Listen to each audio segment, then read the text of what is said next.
नमस्कार, आपण पाहत आहात बहुजन हिताय न्यूज, जनसामान्यांचा बुलंद आवाज।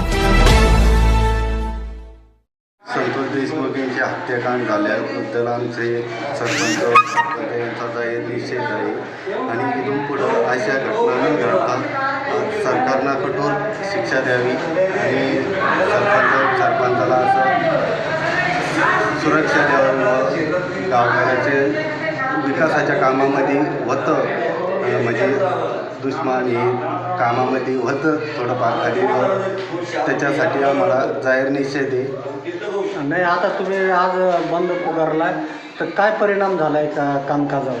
कामकाजामध्ये आता काम बंदच ठेवलं ना मी आता काम तर करावंच लागत होतं ना आमच्या म्हणजे पाईपलाईन फुटलेली आहे ते काम बंदच ठेवलं आहे मी सध्या आजचे दिवस। कर्मचाऱ्याचं काय, कर्मचारी आलेत का नाही आले नाही, आता त्यांची इतकी निर्घृणपणे हत्या झाली संतोष देशमुखांची, तुम्ही शासनाकडे काय मागणी करणार? व असं होऊ नये याच्या पुढं एवढी कठोर हत्या नाही पाहिजे, सुरक्षा पाहिजे सरपंचाला कर्मचाऱ्याला। याची मागणी करणार आहे तुम्ही? काही ठराव घेणार आहे का? हो, ग्रामपंचायतमध्ये ठराव घेणार आहे।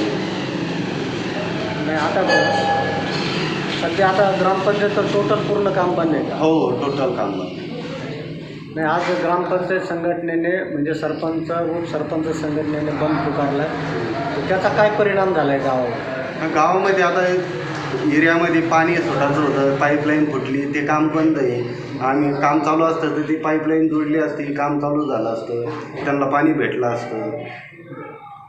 माझं नाव अर्जुन रावसाहेब जाऊ, बाळापूर, छत्रपती संभाजीनगर, मी उपसरपंच आहे।